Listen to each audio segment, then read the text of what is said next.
Hi, everyone. My name is Becky Robinson, and I am so thrilled to be here today with Bob Anderson and Bill Adams. Bill is actually off camera as he happens to be in Switzerland this evening. It's evening in Switzerland, just past dinner time. Bob is in, I think, White House, Ohio, and I'm here just a few miles from Bob in Lambertville, Michigan. And we are thrilled that you have chosen to invest an hour of your time in learning with us today. Hi, Bob. Hi, Bill. Hey, Becky. Hello, how are you? Good, thank you. As we get started today, attendees, I would love to invite you to participate with us in an interactive session. We will be having questions toward the end of the hour. And so for a quick moment, I'd like you to get acquainted with that question panel. If you've been on a webinar before, you know I'm going to ask you where you are. And so I would love to see that, and I'm going to give you a shout out. Now, if you happen to be participating as part of a group at an organization, quite often folks will gather in training rooms or such conference rooms. So if you're from an organization who's participating today, would you tell me that in the question window so I can give a shout out to you? Already I see that we have callers from North Carolina, Alabama, Florida, Pennsylvania, looks like New Hampshire. We have Canadian callers, and now it's moving so fast I can't read it. Oxford, Ohio, a shout out to those folks at Miami University. Glad you joined us. I'm a Miami grad. Holy cow, this is so fast I can't see it, but I see almost every state represented. And it looks like there's a team in Albertville, Indiana, Albertville, Alabama, Team TSI. And we have some folks from the National Park Service at Lake Mead in Arizona and Nevada. Amazing. And so we are so thrilled that you've joined us today. As we go throughout the event, I would invite you to put your questions in the question panel, and then I would also invite you to tweet live if you're on social media and you want to share the thoughts that are most resonant for you. You can use the hashtag Mastering Leadership. A couple of other notes: we will be recording today's event, and this recording will be available to you to share with folks later or watch again and again so that you can get more learning. We will also be sending out a selection of these slides in a PDF format. So I would invite you to relax and enjoy and learn, and we will be sharing a selection, as I said, of the slides after today's event. I don't believe, Lisa, that you can see everybody else's responses in the question panel. I have that question coming in already. So one of the exciting things about today's event is that we're actually celebrating a year since Bob and Bill launched their book, Mastering Leadership. So our guests today are the authors of this amazing book, Mastering Leadership. It has been selling thousands of copies around the world and helping thousands of leaders. And in celebration of about a year since it came out, we wanted to get back together today to hear some of the hot off the press research that Bob and Bill have been doing with frontline leaders, and to share with that today to make a difference for you. So I just can't wait to learn from these two amazing gentlemen. And a couple of other quick notes. We will have a giveaway at the end of today's session, so I encourage you to stay on until the end, and you'll find out what we have to share with you after today's event. So a couple of quick notes about these two amazing gentlemen who are with us today. I already mentioned that Bob and Bill are the authors of Mastering Leadership. They also are co-founders of an organization called Full Circle Group, and Bob is the creator of the Leadership Circle profile. Many of you maybe have been exposed to the Leadership Circle profile or Full Circle Group and their work in the world. One of the interesting things about Bob and Bill is that they are active researchers who are consistently looking to learn more about how leaders can perform at the highest levels.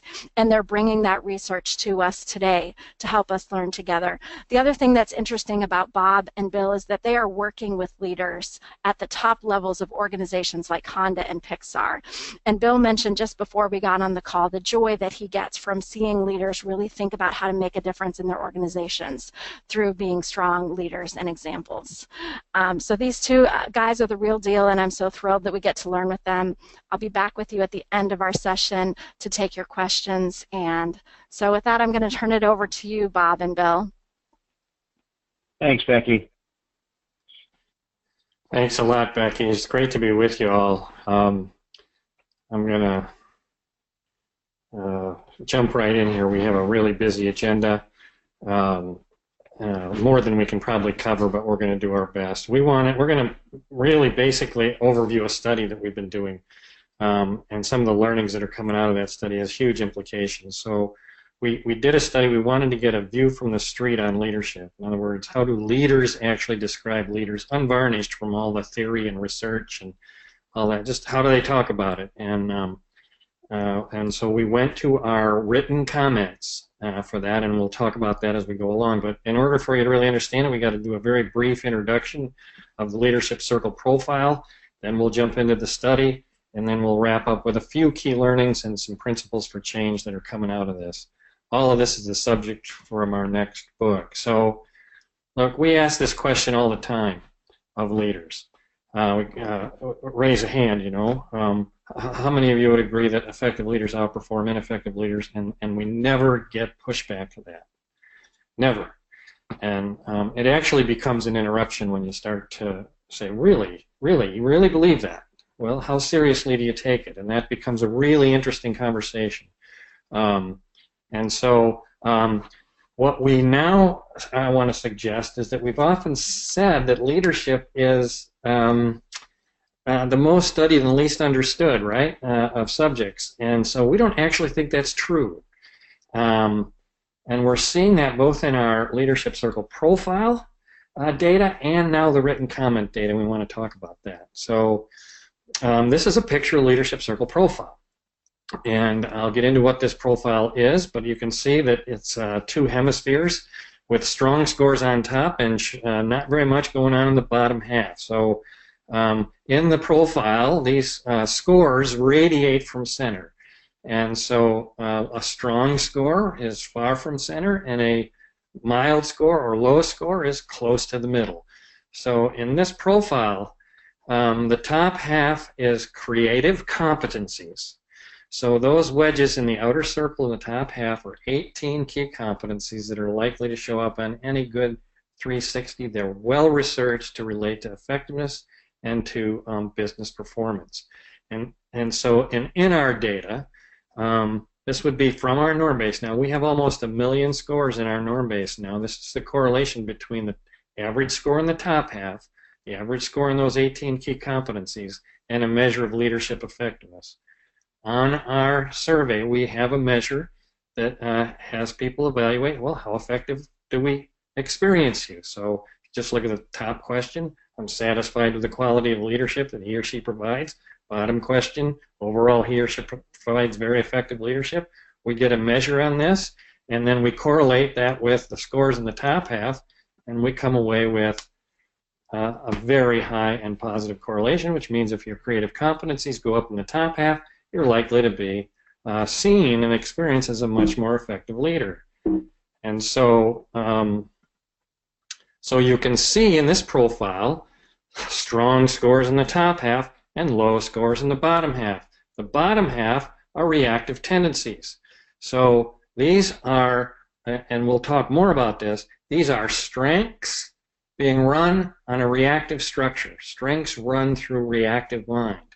And when we run our strength reactively, it has liabilities associated with it. So our data suggests here that the stronger your scores in the bottom half, the average score in the bottom half, the less likely it is that you're going to be effective, and pretty strongly so.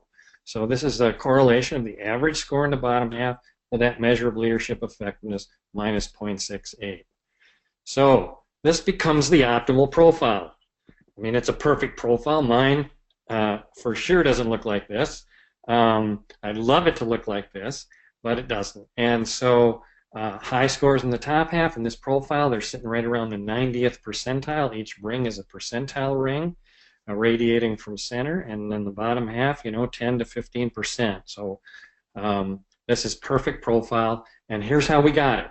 We asked 50,000 leaders around the world to describe optimal leadership on this profile. And here's the question we asked. We asked, please describe the leadership that if it existed in the organization would allow it to thrive in its current marketplace and into the future. That's the question. And this is the picture they describe, and they describe it all over the world like this. So we think effective leaders outperform ineffective leaders. Nobody argues with that, and I think we know what it looks like. And that's a big deal. So we know what it looks like, and we can describe it, at least quantitatively. So let's see how do leaders describe it qualitatively? Is it as precise? And so that's what we did this study for, and it blew us away, frankly, and it's become the subject of a new book. We didn't expect to be writing a new book this soon after the last one, but the data was too good to be true. So, so here's what we did. We wanted to survey leaders and get their take on leadership. How do leaders describe leadership as they provide feedback to each other? So here's what you're doing that works. Here's what you're doing that not works. Here's what you need to do about it.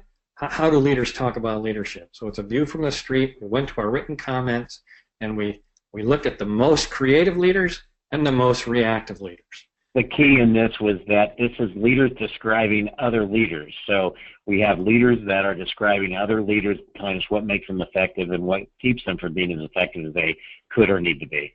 Yep. So we wanted to look at executives. So we're looking at top 3, maybe 4 in an organization, large organizations, at least 5 direct reports. So these are substantial positions, no more than 2 leaders from the same organization. We wanted to keep language and culture normative differences out of it, so it's English speaking from countries UK, US, Australia, New Zealand, Canada, and so on. To start to separate out the data, we used the leadership quotient. Now we describe this in Mastering Leadership. Essentially, it's the top half scores divided by the bottom half scores. So creative competency scores divided by reactive tendencies give you a leadership quotient score, and so we used that to divide our database into 4 groups. The first 2, obviously, would be high creative, over on the right in blue, high creative, low reactive, versus high reactive, low creative, and we got 28%. We're going to sample 28% on each end of the bell curve. Of course, we got the other ones, right? We'll look at those later. So here's the demographics on the study that came out. We sampled across our norm base of close to 100,000 leaders, and we picked executive leaders, 100 in the highly reactive, 100 in the highly creative. That was the first round of the study we did. Then we went and got the middle groups, and because we'd already proved out the protocol, as researchers said, we only need 50 in each group, so we have 50 in each of the 2 middle groups. So when we add it all up, we got 186 men, 114 women, 62% versus 48%. That's pretty consistent with what we see as a representative sample of our norm base. But this was interesting. 22% of the highly reactive group were female. So get that. Females are underrepresented in the sample and way underrepresented in the reactive group, and more represented in the creative group at 54%. So we see this consistently, and this was one of the first findings out of this study, we see women leaders as showing up more creatively consistently. And in other words, more effective. So yeah. in some cases, 17 to 22% more effective on and scoring on the creative than their counterparts, the men. Yeah, it's about a 60-40 the way we see it in terms of effectiveness. So, so we got 237 companies, 29 industries, 6 different countries, and over 4,000 raters provided written comments for this study. So it's a lot of data. So we'll start here with these 2 groups: high creative, high reactive. And so we're really looking well, it's interesting when you look at what we have here. So Bob said that we look at the top 3 levels, so CEO, his or her direct reports, their direct reports, and 1 more level. So we're looking at 4 levels of leadership, -1, -2, and -3 from the CEO on both the most reactive and the most creative. So essentially, we have the extended leadership team of these organizations. So this would be the extended leadership team, the top 3 or 4 levels of leadership, the very senior leaders of an organization, these 200 organizations that we sampled. So this is the extended leadership team of that organization, of those organizations. So really amazing. So let's just quickly review the quantitative results. So just here's the profile for that creative leader group. This is the profile. Here's the profile for the reactive leader group, and you can see the difference. Creative leader group has very high scores in the top half, low scores in the bottom, and the same is true. The line on these, by the way, is the self score. So here you see the self, what Collins would call humility. So this looks like a level 5 leader. Their self scores are a little below the other scores, and here you see the reverse, where reactive leaders tend to over-exaggerate their strengths and not see their liabilities. Now, this we expected because we sampled for this, so this is no surprise. We just wanted you to see how different these profile looks. Another way to look at this data is just to bar chart it. So the creative leaders had average scores in the top half at the 87th percentile on their creative competencies, and in the bottom half, 9%, versus the reactive leaders had an average score in the top half of the circle at the 14th percentile compared to our norm base. We have about 1 million surveys in our norm base, and 94 percentile on the reactive. So these are really different groups. And yeah, so as you tee this up and you think through this, just letting this sink in a bit. So our high creative, the top quartile, 28%. Our high reactive, bottom, 28%. You're looking at significantly different leaders in how they show up and how they lead. So even though we're talking about the top 4 levels of leadership, the extended leadership team, these are significantly different leaders in the way they show up day to day in their interaction and their leadership provided to their people. Yeah, and statisticians try to measure that with a thing called effect size. I'm not going to get into it, but basically the notion is this. When they calculate this statistic, if you've got a score above 0.3, it's going to be seen as an effective difference in the workplace. By 0.8, you're at big and meaningful differences in the way these leaders are going to show up. The effect size difference between the top half scores on this group, between these groups, 4.9. And in the bottom half, 6.4. This astounded our statisticians that they were that different. And so these are really different groups. And the same was true on the effectiveness scores. So the effectiveness score for the creative leadership is higher than 87% of our norm base. And in the reactive leaders, they only scored at the 10th percentile on effectiveness, overall leadership effectiveness. And the effect size here, again, huge difference at 4.4. So these are really different groups. If that's the case, we should see it in the written comments. And so let's turn to them. Here's the question we asked. What's this person's greatest leadership asset, skill, or talent? What's the person's greatest leadership challenge or area for improvement? So we're looking at strengths and liabilities, and that'll be our language throughout. When you put all 4 groups together, we have over 13,000 pages of comments sorted 1,300. 1,300. And the researchers, we didn't do this. This was an independent research study. When they sorted these comments, they created themes. They did a big content analysis on it. And there were 77 categories of themes that emerged, 40 on the strength side, 37 leadership liabilities, and then they kept score. They kept score. Basically, here's how they kept score. If one rater would rate you high on a given strength, say courage, you'd get a half a point. If 3 or more rated you high, you would get 1 point. If 10 rated you high, you still only got 1 point. So the maximum score you could get on a given strength would be 1.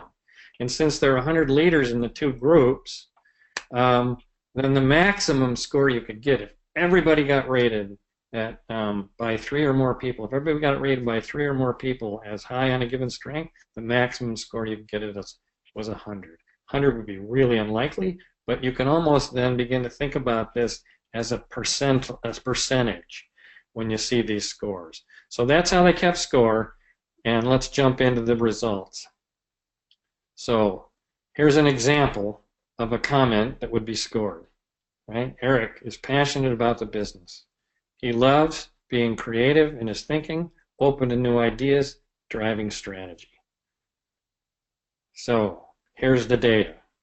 Now let me show you how it's organized, because There'll be lots of these.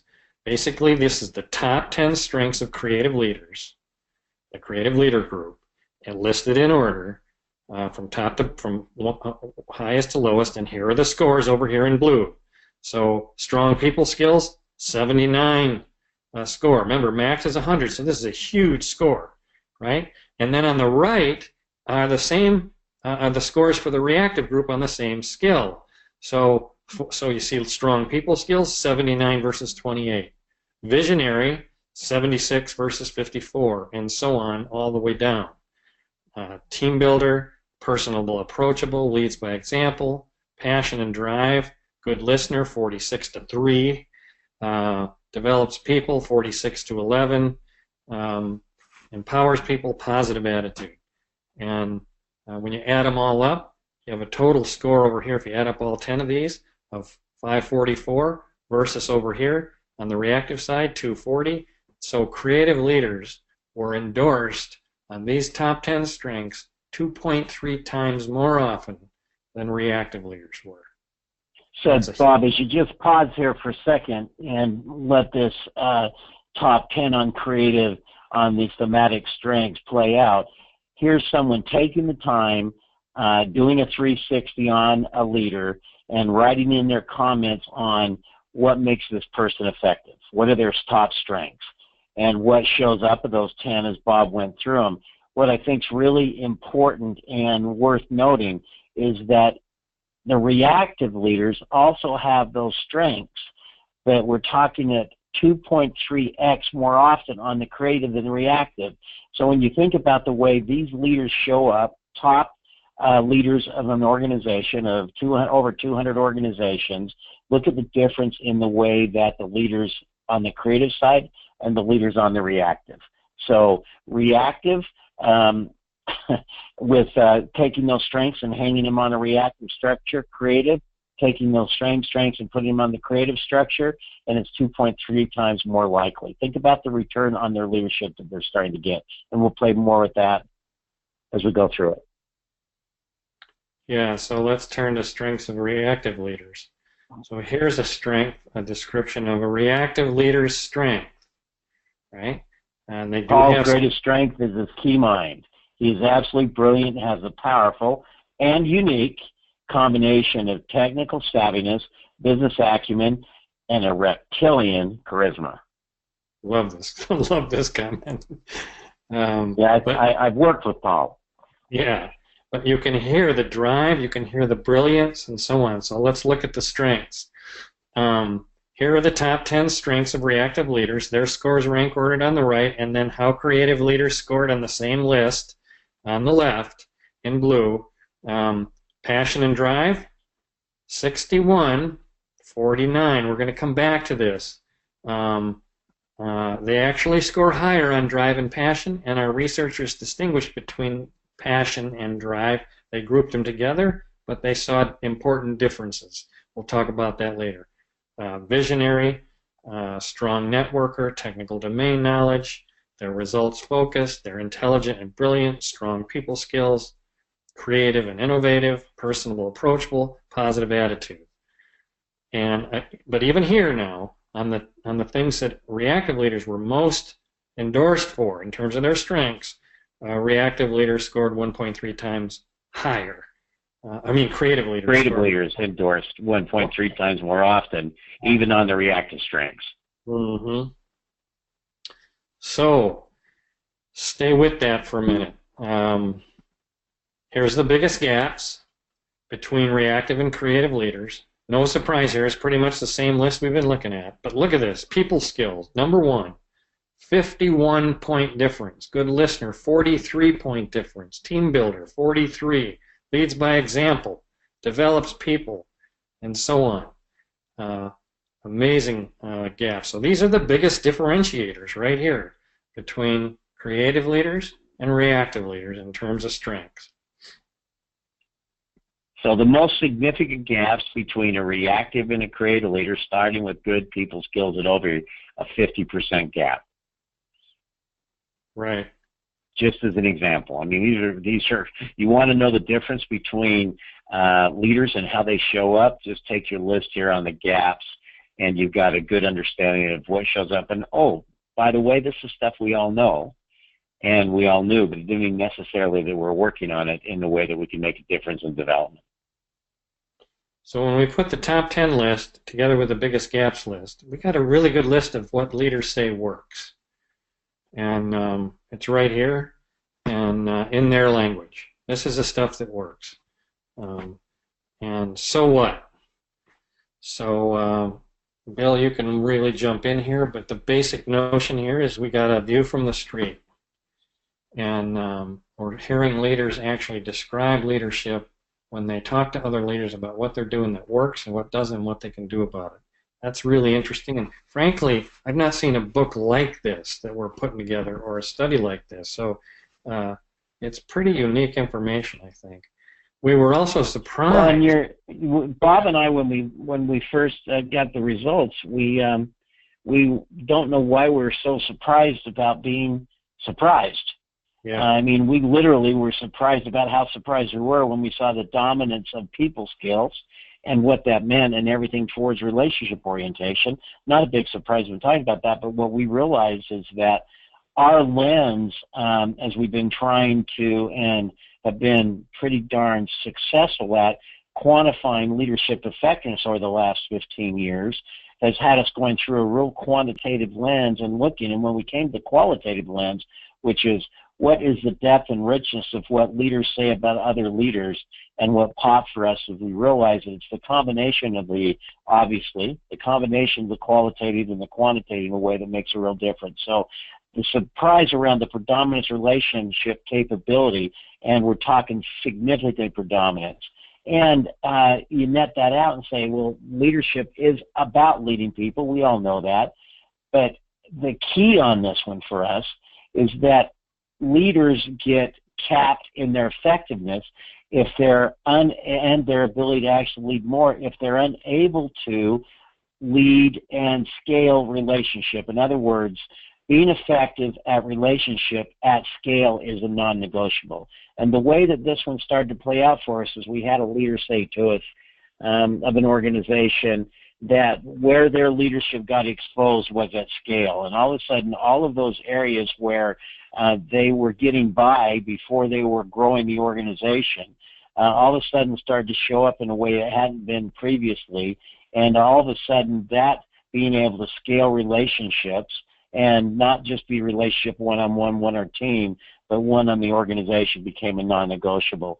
And then the last piece in there is that people, passion, vision, teamwork, and authenticity top the list. So as you start to compare these and we think these through, what we find is that even though those reactive leaders, that 28% on the high reactive, even though they have significant strengths, those strengths, if they're not married with the other strengths here showing up on the high creative, don't serve them as well. And it's important to keep in mind that these leaders are similar in their talent capability around technical proficiency and understanding the organization, and they've all gone through that process where they've made it into that vice president level or above inside an organization, and we know what kind of screening process it is and how people either self-select in or get selected in.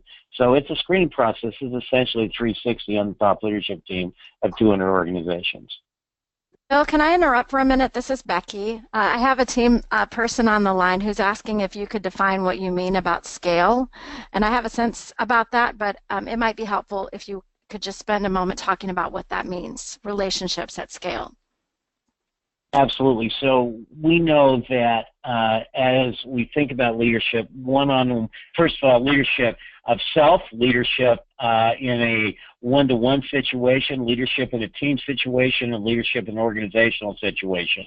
That we find those unique leaders in that 28 percentile high creative, that they're able to scale relationships. In other words, they've learned how to be effective in feeling connected and being connected to large groups of people. We've got one leader as an example, 110,000 people in his organization, and this leader is well known by the people in his organization.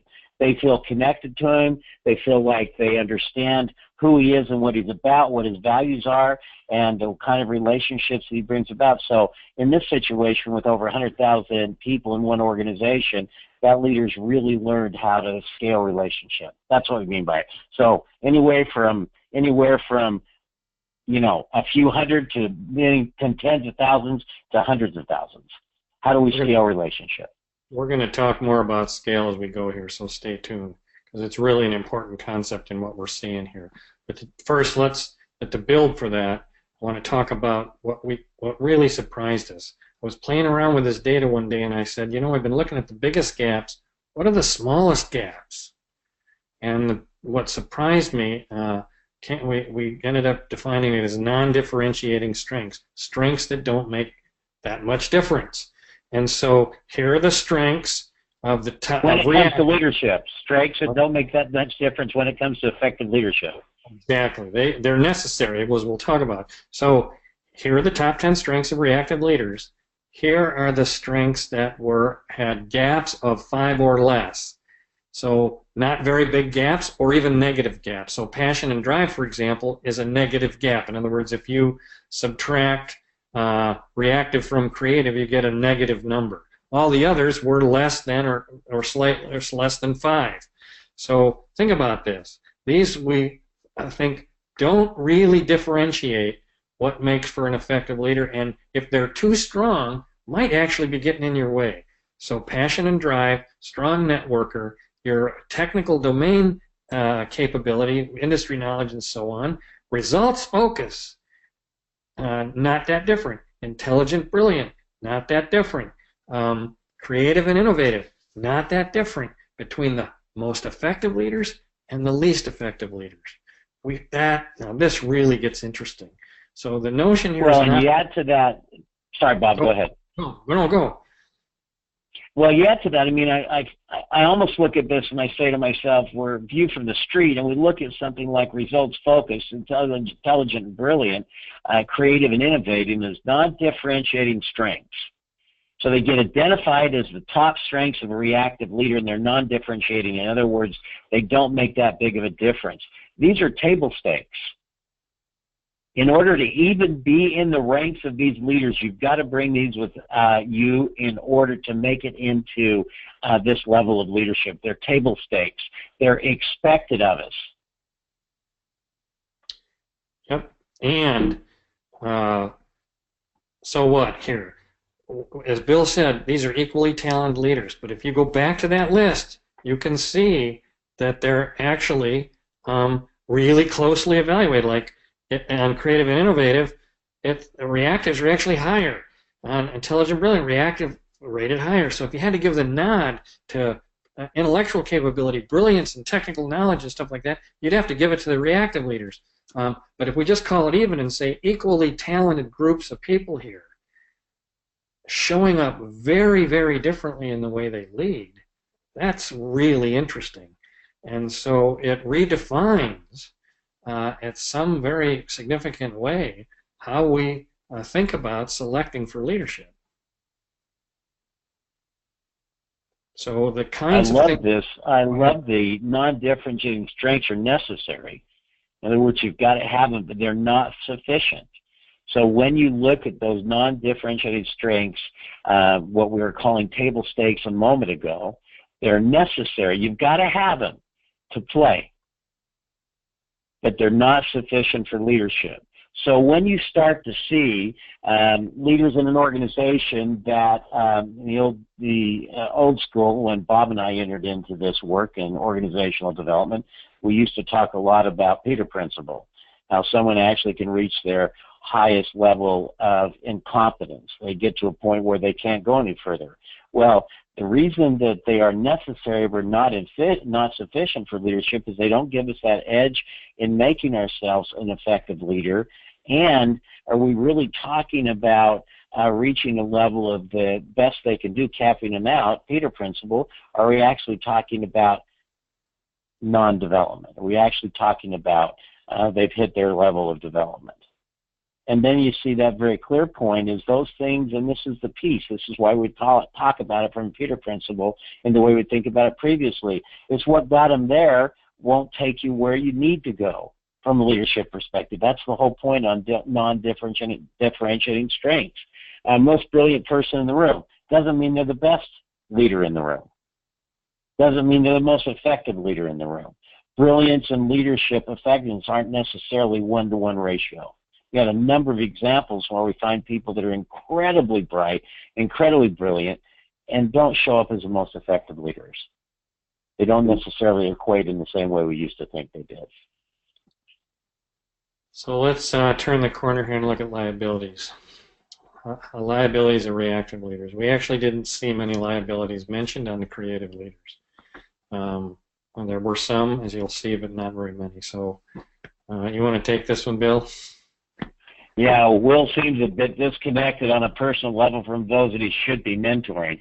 While I know he's often pressed for time, I suggest that he's tried to connect with those in the organization and be willing to share some of himself to build and develop a bond with them so that they want to follow him. Will undervalues the power relationships and the synergies those relationships can create and accomplish his vision and those of others. He tends to go it alone instead of working to figure out how to combine resources and efforts with his peers to be able to accomplish an expanded vision. So here are the top 10 liabilities of reactive leaders and the corresponding scores on creative leaders. As you can see on the creative leaders, there's not much there. In fact, reactive leaders were 6.5 times more endorsed more often on this top 10 list than creative leaders. 6.5 times difference. Ineffective interaction style, not a team player, teams not being fully developed, over-demanding, micromanage, teams not being held accountable, inattentive, poor listening, too self-centric, lacks emotional control, impatient. Well, and this is why Bob and I are in business, right? This is what actually keeps us paying the mortgages, that on this 28+% of leaders in the organizations that we have, these liabilities, reactive leaders, we all know the cost of these liabilities. These are heavy cost liabilities. And when you think reactive leaders endorse 6.5 times more than creative leaders around those liabilities, I mean, how often? Control freak, micromanages, doesn't get it, doesn't hold people accountable, don't think they really know how to listen. Those liabilities are way high, and Bob said it really clearly, and just as a moment of emphasis, we didn't find many liabilities comparatively on that 28% high creative. If you net it out, here's what we did find. This is all 40 strengths and liabilities. So this is all of everything that was mentioned. Creative leaders, over 1,100 total strengths identified, 255 liabilities, versus reactive, 593 on strength, 667 on liabilities. So very, very different look in that, and just the way leaders describe them in terms of numbers of strengths and numbers of liabilities. 4.4 to 1 here, 0.9 to 1 here. So literally different ratios. Yeah, and you talk, what's the ratio on your leadership? Let's get, down to a bottom line here. We talk about business results and effective leadership. So here's the high reactive leader, 28%. Let's get it clear. 28% of our top leaders in an organization is a 360 of the top leadership team. The harder I work, 0.9 to 1. My ratio on leadership is 0.9 to 1. My return on investment on my leadership is 0.9 to 1 versus 4.4 to 1. If there was ever a thought process around return on investment on becoming a more effective leader, here it is. Look at it a different way. We net strengths out. So this is strengths minus liabilities. 884 net strengths for creative leaders, 85 net liabilities for reactive leaders. So again, the same question becomes, are you getting a multiple on your strength, or are you canceling yourself out? and reactive leaders cancel themselves out. And so we started to play with this notion of canceling effect. So here are the top 10 strengths of reactive leaders listed right next to the top 10 liabilities of reactive leaders. And you can see they are 1-to-1. Literally, when you total up the scores, they're 1-to-1. So, passion and drive, but ineffective interaction style. Visionary, but not a team player. Strong networker, but not very team-focused. Good technical knowledge, results-driven, really brilliant, but tends to over-demanding micromanagement and doesn't hold the team accountable. Strong people skills, but doesn't listen very well. I mean, neither of those are rated very high, so you're creative and innovative, but too self-centric, lacks emotional control, and so on. So literally, you've heard it. You've heard people say it. I can't believe how he gets in his own way, or she keeps canceling herself out, or one person put it to me once, said, "You keep stepping on a rake," you know. And so this is, we think, this is stunning. I mean, when you combine these last two with 0.9-to-1 ratio, 4.4 on the creative side, and you think about the offset on the reactive liabilities, the canceling effect, if I want to be more effective as a leader, and I'm high reactive, I'm coming from that outside-in orientation, then as hard as I work, I'm often eliminating that hard work by canceling myself out. And what that means is that if I just take that thematic liability on the right-hand side and I go top to bottom, ineffective interaction style, all the way down to impatient, keep in mind that when I hang a strength on a reactive structure, it comes with an edge. It's got a charge with it. And a little bit goes a long ways. So when I'm over-demanding or micromanaging, it takes a lot of those strengths on the left to make up for that, and it'll actually cancel it out. People level themselves out, and they work harder and harder and harder, and unable to actually make the break. And net in here is that leadership doesn't scale. It doesn't scale. You're not building that. The high reactive leader has a much more difficult time, if not almost impossible, to build the capacity and capability of his or her organization. So, Bill, my eyes were much bigger than my stomach, so we're getting toward a time where we want to start turning it over to questions. So I'm just going to fly through this really quickly here, and then we'll wrap up. But we also wanted to see if leaders could see the full spectrum of development. So in other words, we've been looking at these two groups, you know, high reactive, high creative. What happens if we look at these two groups now and throw them in the mix, mid reactive, mid creative? So here are the profiles. Just watch them move. Take it in. High creative, mid creative, mid reactive, high reactive. Do it again, go backwards. High reactive, mid creative, high reactive. And what was really interesting high creative. What was really interesting was the effect size differences were very large between these groups. So again, very different groups of people. If we look at it this way, here are the creative scores. Scores in the top half for each of the four groups. You can see the high creative leaders are up around the 90th percentile on the top half scores. Reactives are sitting around 10%. Here are the effectiveness scores. They parallel it. Right? Here are the reactive scores. They move in reverse order to it. And so this is what we see quantitatively. Here's what we saw qualitatively. This blew us away. This is that net strengths. Remember, strengths minus liabilities?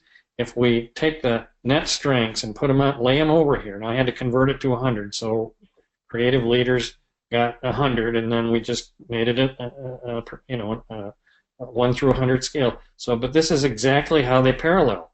So literally, the quantitative and the qualitative parallel each other in terms of the way these leaders are described. And we could look at this a lot of different ways as we have. And what we're concluding is that leaders are very, very precise in how they describe leadership. So just a quick look at this. Here are the top 5 skills of creative leaders. Here are the top 5 liabilities of reactive leaders. So these are the 5 most identified strengths, 5 most identified liabilities. Here's how they look for high creative leaders. Really high creative scores in blue, really low reactive scores in red, and the green is their leadership effectiveness. So on these 5 skills and 5 liabilities, there's an 8.8 to 1 ratio. And the leadership effectiveness is 88%. Now watch what happens. Just take this in. I'll just click through them. High creative, mid creative. Now you got a 2.6 to 1 ratio, 59% leadership effectiveness, right around 60. Now mid reactive, they're about even. 1.4 to 1 ratio, 42% leadership effectiveness. Now, by the time you get to high reactive, you get a 0.6 to 1 ratio and 11% effectiveness. So, literally, the way leaders describe this leadership on these strengths parallels and liabilities parallels our quantitative data. It blew us away. So we think leaders see the whole spectrum, and they see the whole spectrum and describe it well. Go ahead, Bill. Well, and the so what in here is that we all agree on what works and what doesn't work. We all agree on it.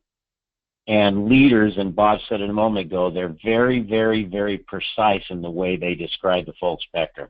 They get leadership. They get it on what's effective and what's ineffective.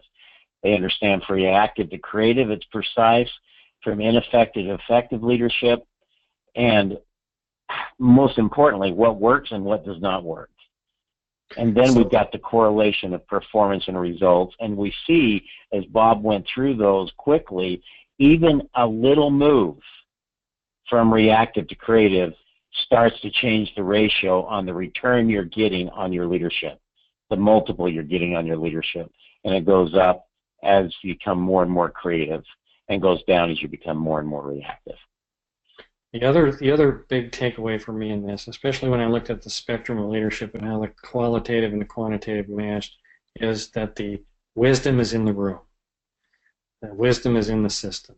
So people see me more accurately than I see myself, and they can describe with great precision how I'm showing up in a way that's working, not working, and what I need to do about it.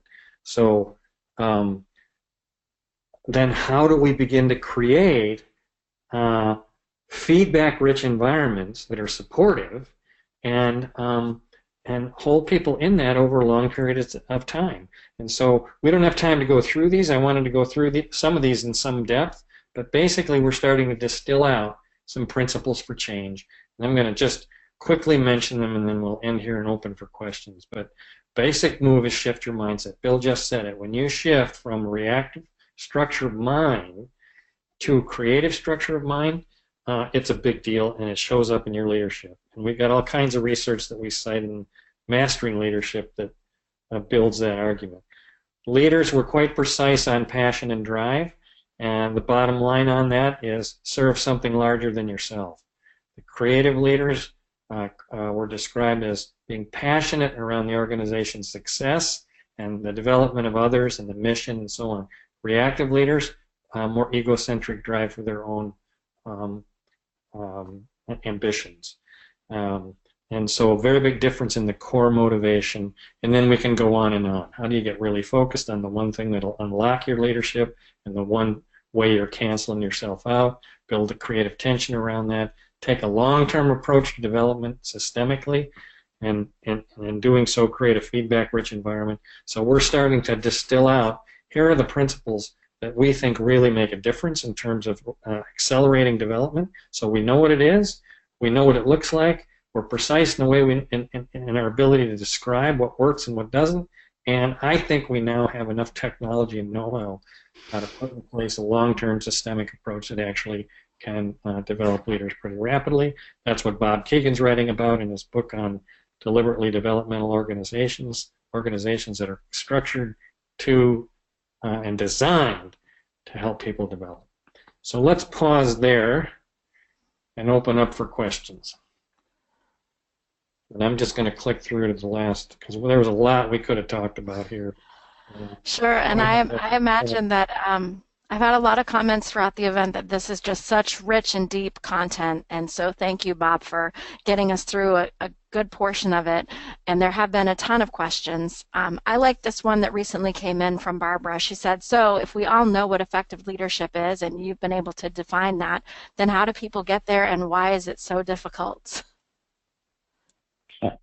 It's interesting. So easy to understand, hard to do, easy to say, hard to do. Our organizations, our general belief is that organizations are not set up developmentally.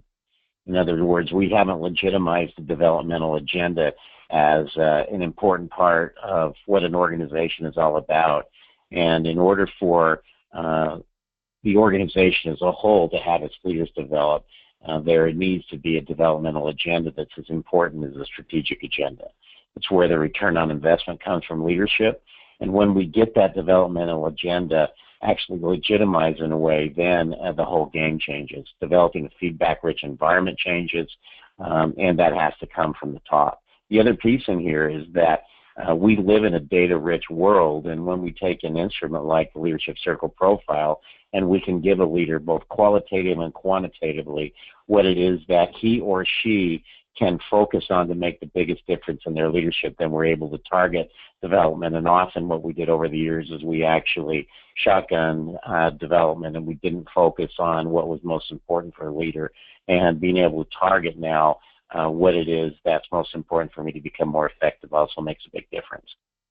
Plus, I mean, honestly, how many of us want to change? Exactly. We embrace it on the way to work in the morning and say, hey, I'm really excited to get some feedback this morning. Can't wait to change.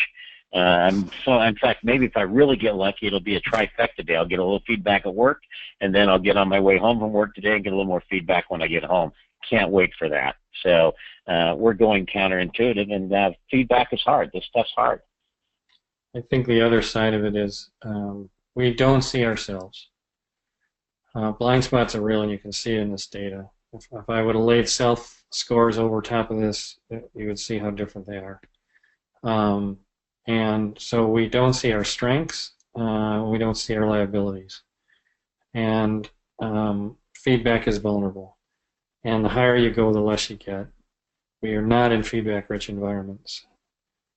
Secondly, underneath any one of these shifts, if you take, if I really want to open up my leadership, I got to pick one of these top strengths. If I really want to work, I got to work on my liability.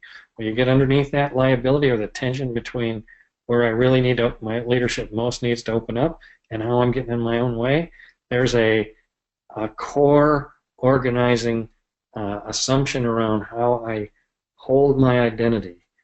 And there is a vulnerability here. I need to rethink who I am. It's not just a behavioral change. It's a shift at the level of how I organize my meaning making and my identity, and that's a big deal. And that's why in the mythic literature it's called a hero's journey. It's not easy, and so it's easily resisted.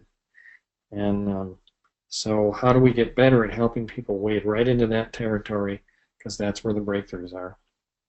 Well, and where the results are, if you can reference what Bill was speaking about regarding ROI, and if you see the difference between the return that you get on your leadership energy when you're a creative leader versus the return when you're a reactive leader.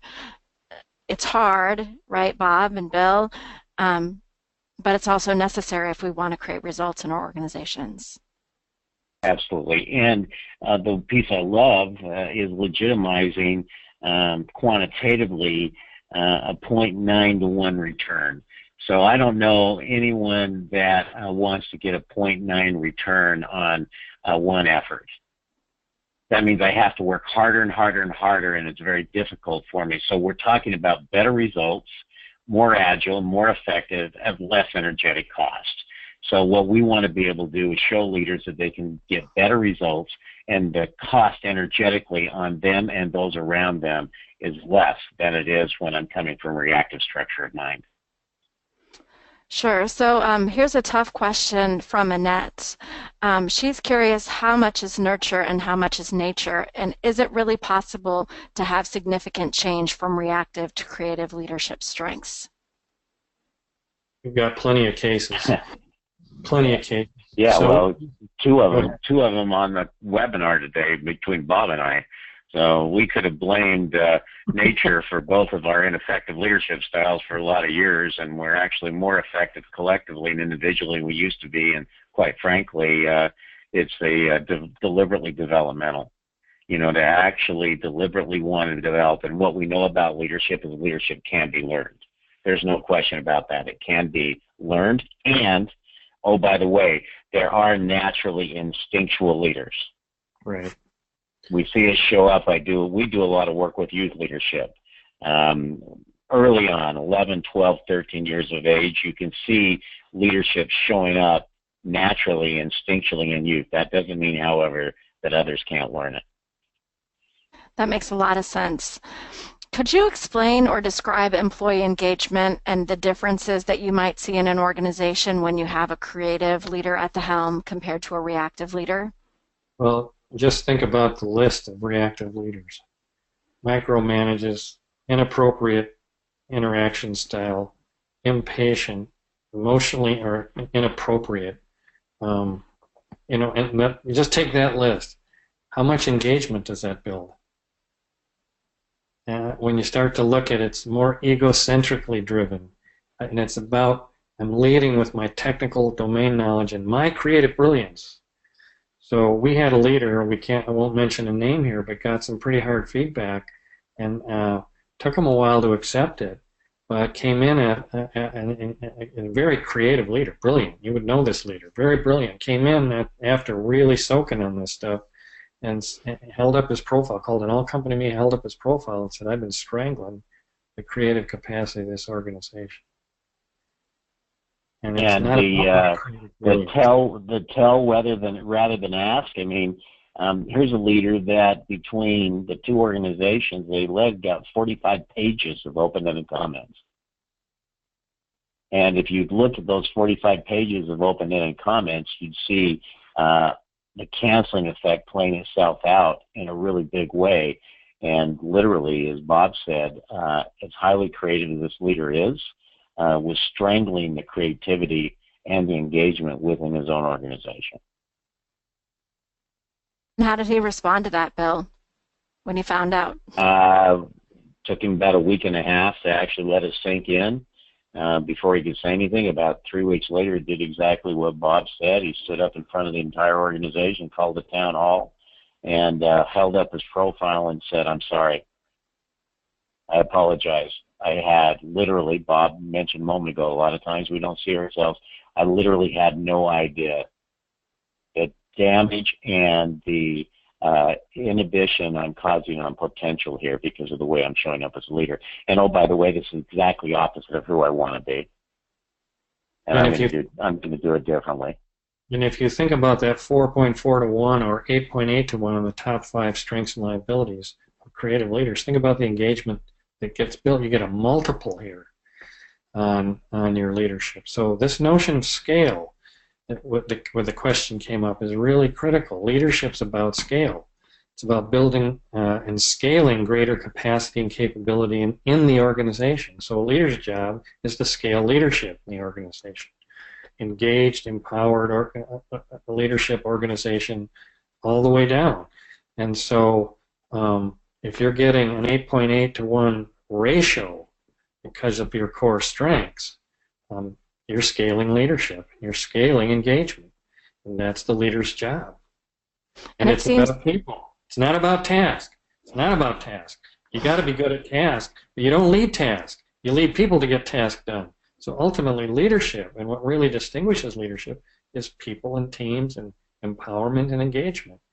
And the best. And it's really important what you said there, Bob. It's not about task unless you're not getting results. Then it's all about tasks. So it's absolutely required. Results are a given. However, relationship side of it is what gives you the multiplier. It gives you the multiple effect. But if you've got relationship capability and you're not any good at getting results, then you're seen as ineffective. Yeah, you will. It takes both. And you'll wash out. That's where the Peter principle really plays in. You won't get to this level. So I see that we've come to the end of our hour. I have a couple of comments as we wrap up, and then I will stay on after if there are folks who are listening who want to stay beyond the 2 o'clock hour for a few more questions. We call that the after webinar party. And so if you'd like to stick around today, I welcome you to do that. I want to again call out the fact that we're celebrating about a year since this book, Mastering Leadership, was launched into the world, and it's made a significant difference for so many leaders. And so what I'd like to invite you to do is to email me. I'm going to give you a new email address, webinars@weavinginfluence.com, and I'd love to hear your feedback about today's session. We'll select from the feedback we receive 5 people, and I'll ship out a copy of Mastering Leadership to you this week. So that email address is webinars@weavinginfluence.com. I encourage the rest of you, and Bob, if we can see the next slide, please. I encourage the rest of you to go out and buy this book while we're waiting for the next book that Bob and Bill are working on. We encourage you to buy this one, and also to connect with Full Circle Group to find out about the range of opportunities they have with the 360, the Leadership Circle profile. Obviously, this effective leadership journey starts with being able to see yourself the way that others see you. And so I would encourage you to stay connected to Full Circle Group, the Leadership Circle, and all that they're doing in the world to help leaders and organizations. Bob and Bill, again, thank you so much. That email address is webinars@weavinginfluence.com. It's the same email address that you received your reminder about today's event from. So reply to that email, and we'll gather feedback, and we'll send out 5 copies of the book. So Bob and Bill, thank you. I'm going to stop the recording, and then we'll stay around for a few questions on our webinar after party. Thanks so much, gentlemen. You're welcome. Thank you, Becky.